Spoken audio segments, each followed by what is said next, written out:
For Cybercrime Radio, I'm Scott Schober, author of Hacked Again.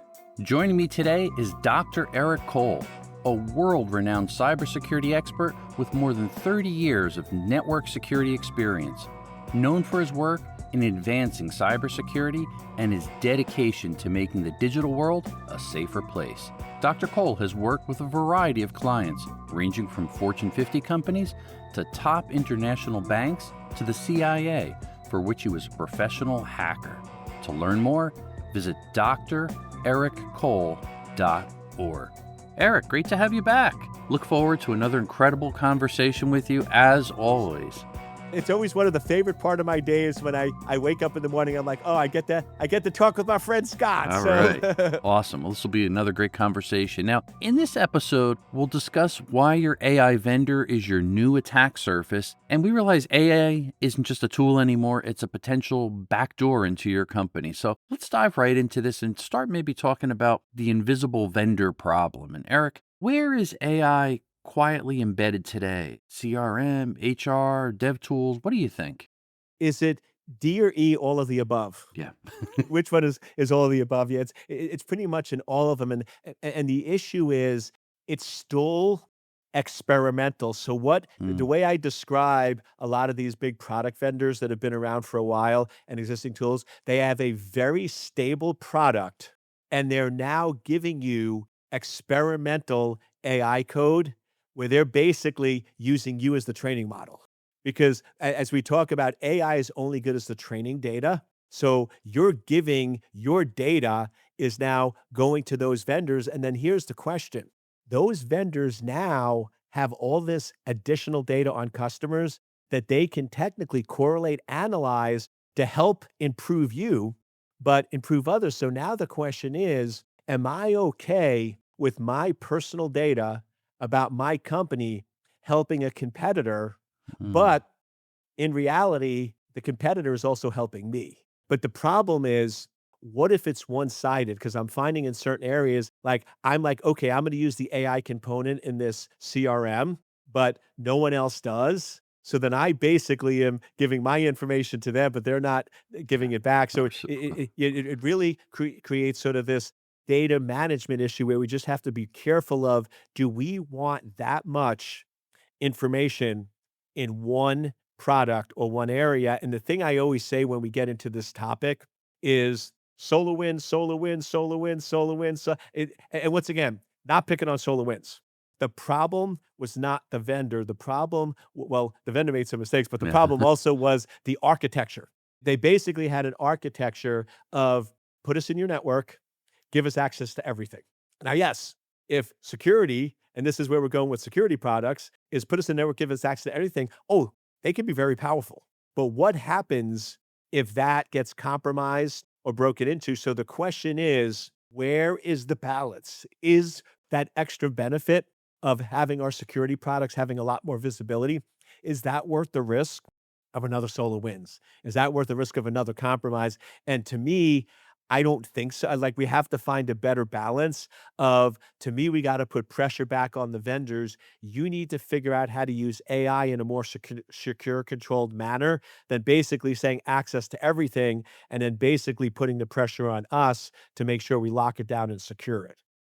Now, these days, everyone's using AI at work or AI apps. Is shadow AI now a board level risk from your perspective?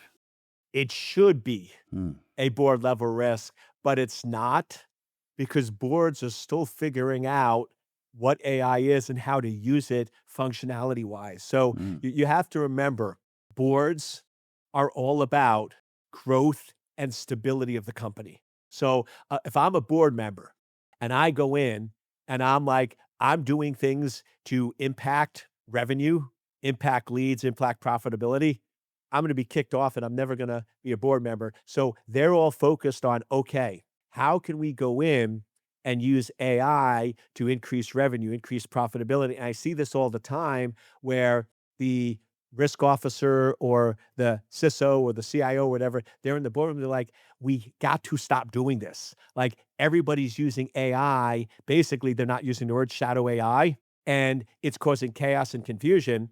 And the board's like, we've increased revenue. by 30 million since we've let people start using AI. Doesn't sound like a problem to me. So you're telling me to cut it off and kill $30 million.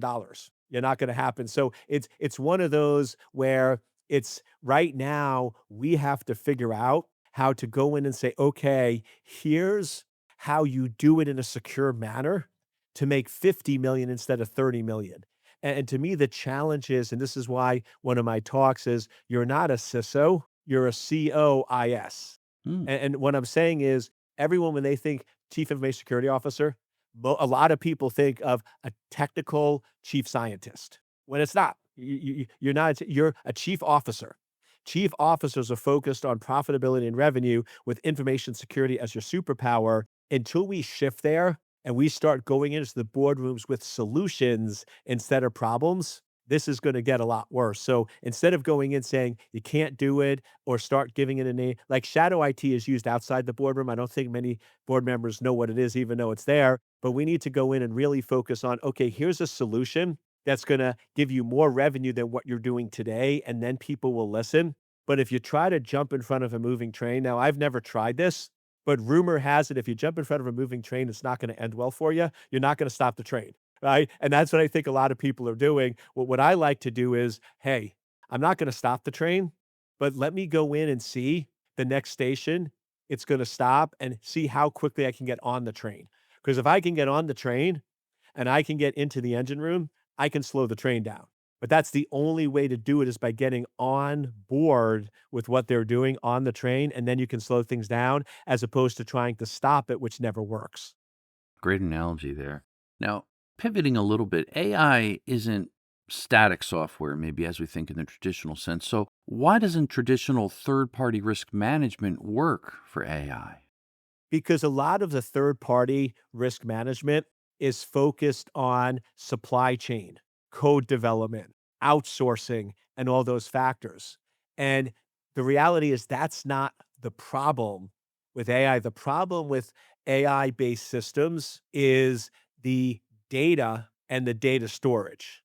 It just has way too much access, and our traditional risk management systems don't take that into account, like the plugins and all the third party integration. So if I'm going in and I'm looking at a CRM and I'm doing a security evaluation of it, I'm going to miss all of the exposure points because I'm looking at their code, their product, and there's no plugins yet.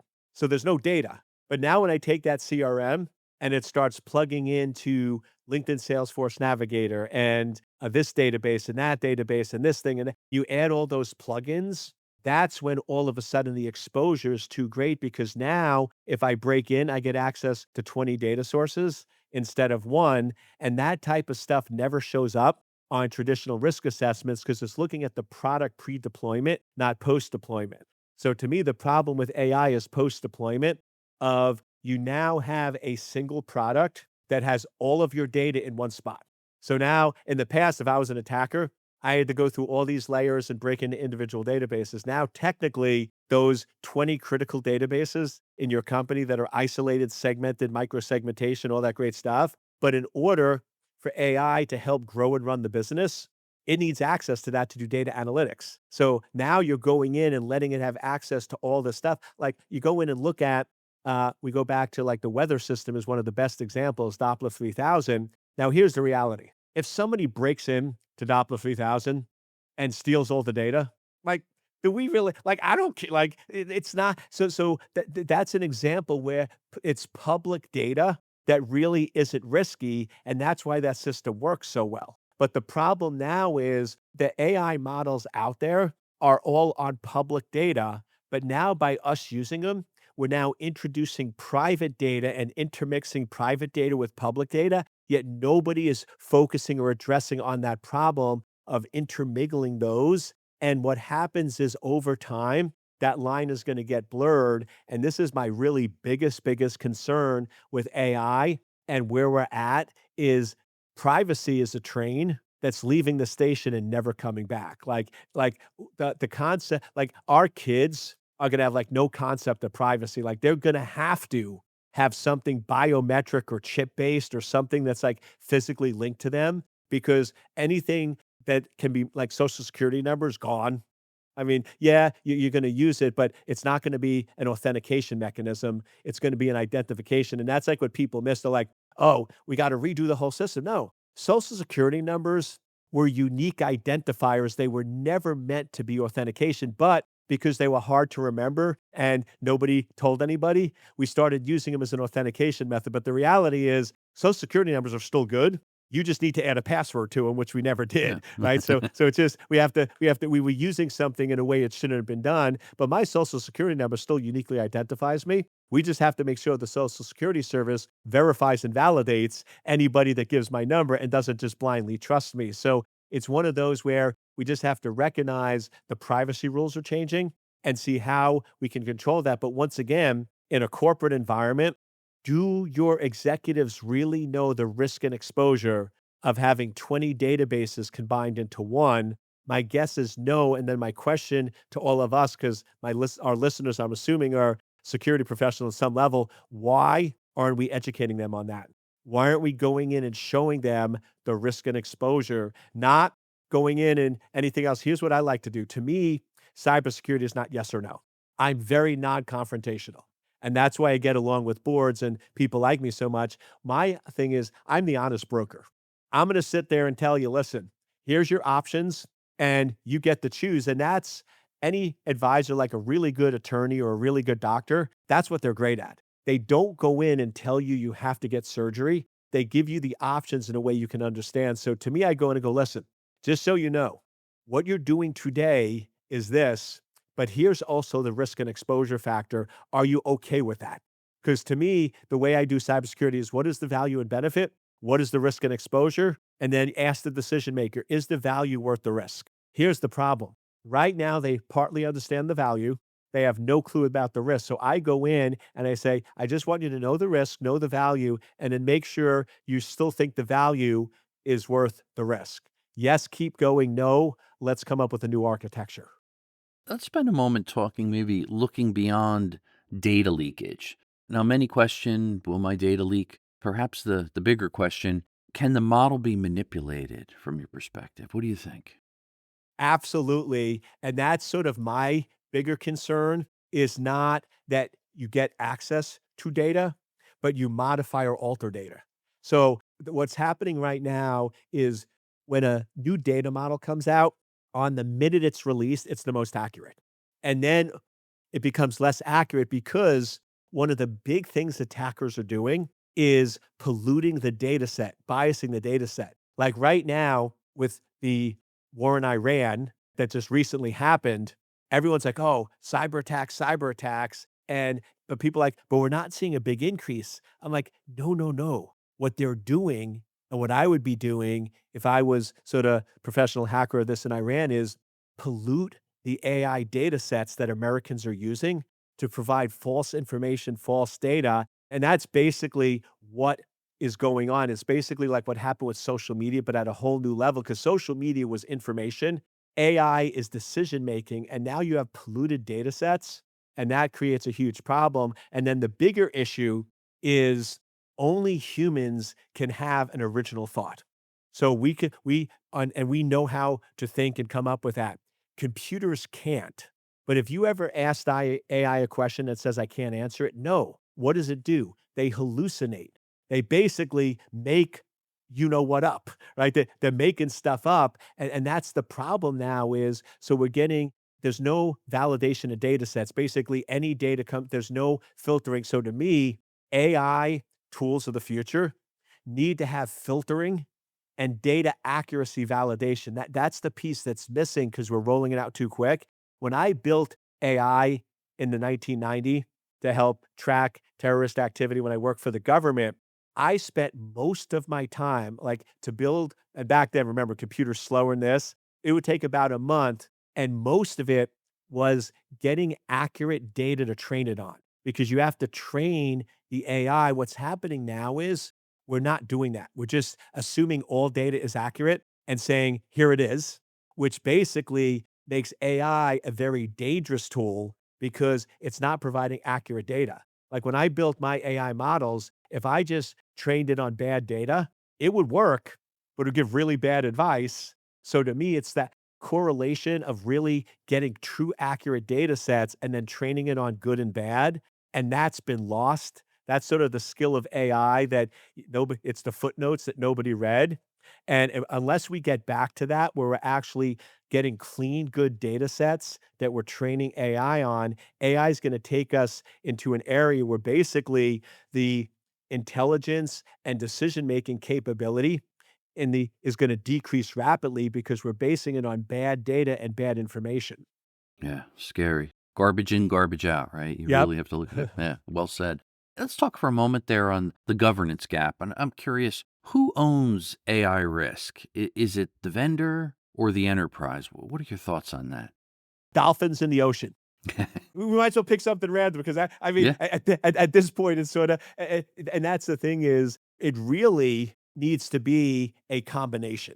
So, the vendors need to go in and build products with a certain level of security, and then any risk, they need to go in and translate to the company, which I don't see happening. Like, I don't know any AI vendor that when you buy their product, they go, "Listen, we have it secure right now, but when you start putting all those data sets, you need to go in and do data classification and prioritization of what the impact or the data is, and then reclassify our system and control and limit access based on the data that's there." I don't see that piece happening. And then people within the company just assume that, hey, if we get a product, it's secure by default, which I think we don't know. And therefore, the answer is it's really nobody or the dolphins in the ocean, right? The blame game. Yeah. The blame game where Yeah. it's really in an area that is not gonna happen, and then I think you're gonna start seeing when these data breaches start happening, because they will, Hmm. and huge issues, you're gonna start seeing a lot of different lawsuits and litigation around that whole area that can be solved if you go in and once again, world-class CISO. You go to the executives, you go to the boardroom, who owns this risk? Who owns the risk of our data being located in areas it shouldn't and being exposed to information like who's managing the risk of AI in the company and making sure that it's being done correctly. Because, yeah, you can have AI governance officers. I know we have AI teams. I hear all the time. I sit on a lot of boards. Oh, yeah, any AI tool has to be pre approved and verified, and we check and we val. And I'm like, but you're missing the point. I mean, what about the risk of the data and where it's stored and where it's and who is assuming that risk? And then here's the thing that everyone misses. The more people use it and the more data they load, the risk profile changes. And I think that's what you were talking about, where before AI, most risk profiles for products were pretty static. Hmm. But now it's dynamic because it's based on the usage and data and access, and I don't think anyone's going in and I don't know a lot of companies that are really good at dynamic risk Yeah. analysis. And so now it almost opens up this new field. How do we do dynamic risk analysis? And that's one of the things our company specializes in, where we've always done dynamic risk analysis even before AI, because it's, to me, the only way. If you go to a doctor once a year, you're not gonna be healthy No. because too many things change. People think I'm crazy, and then they hang out with me like, "How do you have so much energy and so much excitement?" I'm like, "Because I view my body as a weapon." I get blood work done every month. Wow. I get a full battery of blood work done. And here's what happens. Almost every 2 to 3 months, there's some variations that are like, "Okay, something's going on here," that if I waited a year, Too late. would probably either require medicine or surgery, but because I'm catching it within a month, I can fix it when it's small. Because the reality is big problems don't occur until there's a breach, right? And you gotta fix them when they're small. Like with humans, the problem gets worse when there's a symptom, but by the time there's a symptom, it's a big problem. So fix it before there's a breach, fix it before there's a symptom, but that means somebody in the organization has to be managing that risk of AI on a monthly basis, not one and done. Yeah, well said. I love it. One final question for you. What is one question every CISO should ask their AI vendors tomorrow? What do you think? What additional benefit is AI providing to your product, and what additional risk is it creating? Awesome. Well, as always, great conversation. And thank you so much for joining this segment there, Eric. Oh, my pleasure, and always enjoy spending time with you, Scott. Have a great day, my friend. For Cybercrime Radio, I'm Scott Schober, author of Hacked Again. Dr. Eric Cole is a world-renowned cybersecurity expert with more than 30 years of network security experience, known for his work in advancing cybersecurity and his dedication to making the digital world a safer place. Dr. Cole has worked with a variety of clients, ranging from Fortune 50 companies to top international banks to the CIA, for which he was a professional hacker. To learn more, visit drericcole.org. For more of our media, visit our website at cybersecurityventures.com.